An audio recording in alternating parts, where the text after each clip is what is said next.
Your powers of creation. February 13, 2014. Greetings, dear ones. Today we wish to speak to you about your powers of creation. We have spoken to you on several occasions about the truth of who you are as divine creators.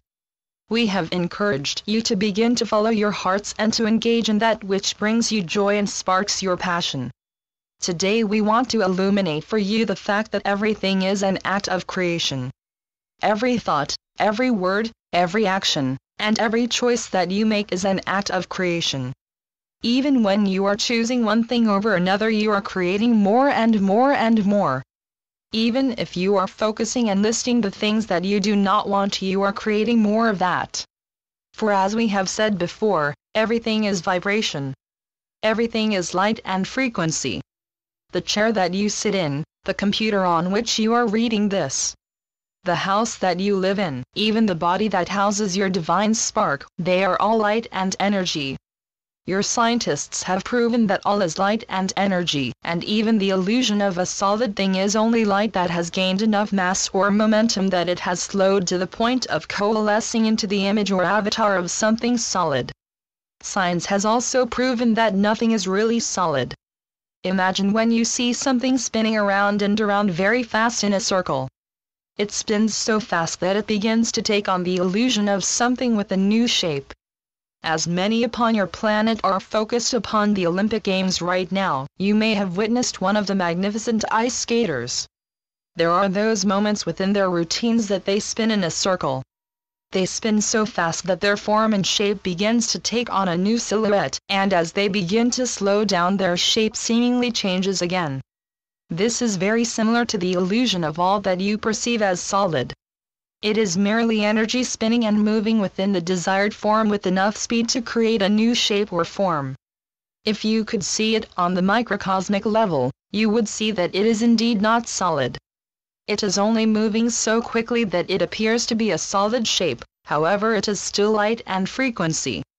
Like water in a cylinder, it takes the shape of the cylinder, and yet it is no more the cylinder than it was when it was resting in the lake or the ocean. This is the reality of the world that you live in. All is illusion, all is form serving the function that it is called to serve. While we understand that this may bend your brain, so to speak, the beauty of this example is to begin to realize that if everything that you see is but an illusion, then it can just as easily be changed by your intention to create something new and different. Consider a person who is an inventor. Consider the Wright brothers. They began to create the machines that now fly through the sky without a single moment of stopping to question whether it is possible or not. Even when they were surrounded by people telling them it was impossible, they continued to follow their desire. We would ask you, how do you think that they built the first airplane? You may say that they first cut down the tree to build the plane. You may say that first they drew out the plans to build the plane. Another of you may say that first they built a smaller model of what eventually became the larger plane. We would say to you that all of those answers are correct, and yet none of them are technically correct. The first thing that they did to create those first versions of the airplane was that they dreamed of it. They thought it up. They had the spark of an idea which fueled their creation, and they believed with all of their power that it was possible. That is the first manifestation, the thought and the feeling. Many of you still believe that if you can't touch it or feel it or see it or taste it, then it does not exist, and we would remind you that it does not really exist anyway, does it? Even if you can see it, it is still only a collection of particles of light that have formed the desired shape, but that from where we stand it never truly exists. So then we say again, the first manifestation is always the thought of it and the feeling of it, then the words about it, and then as it begins to gain enough mass, enough momentum, enough energy in the direction of the desired creation, then it begins to resemble something that you would say is real. We wish not to talk in circles, dear ones, and even our scribe is now saying to us, get to the point, please. Our point is this: everything always manifests first as an impulse, a desire, a thought, a feeling, a word, and it blossoms and unfolds from there. When your thoughts and your feelings and your actions align with one another and you proceed with no resistance against that which you desire to create, you simply call this belief. A belief is only something that you have thought enough and have assumed was true, and have expected with enough desire free from an opposing thought enough that it eventually manifests itself in your physical now. If you look around where you are right now and begin to understand that everything you see around you began as a thought and as a desire, it becomes very clear to you how powerful your thoughts and desires are. Many times you may think that an idea came in a flash of inspiration or seemingly out of nowhere, and we say there is no such thing as nowhere. Inspiration comes from your higher source, your higher self, your higher guides. It is when you have aligned yourself with the frequency of the inspiration that it is then able to come through.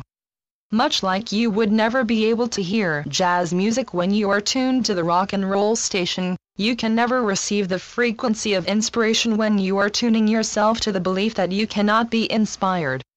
Our past few messages we have been imploring you to begin to do that which you desire to do. To create the world and the life that you desire to see. The first step is to always align yourself with the feelings that you long to feel more of, and then come the thoughts, the inspirations, the ideas. Those are always the beginnings of great things. Those are always the first manifestation. When you can begin to believe that a thought and a word and a feeling are just as powerful as a physical thing, then you will truly begin to master your powers of creation. We understand that at first it may not make sense, and yet that is the trick of the rational mind. Your mind will tell you that if it cannot be seen, then it does not exist. Do your level best to tune into the frequency of your heart and to let your mind rest. Your mind will only serve to show you what is not possible based upon what it has been taught to believe. Your heart knows otherwise. Your heart knows what is possible. Your heart knows the shortest distance to that which you seek. Your heart is your connection to the divine. You may lovingly tell your mind that it can take a nap and take a break and begin to let your heart do what it was meant to do.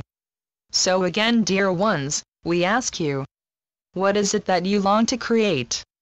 What is it that you long to see? What is it that you previously let your mind tell you was only a dream or a foolish desire? Do that now. Start that now. Begin that now. Allow that now. It is yours. It is done. It is done. It is done. In love and light we leave you. Rejoice. The Lighted Ones. Channeled by Andrew Martin. www.andrewmartinartist.com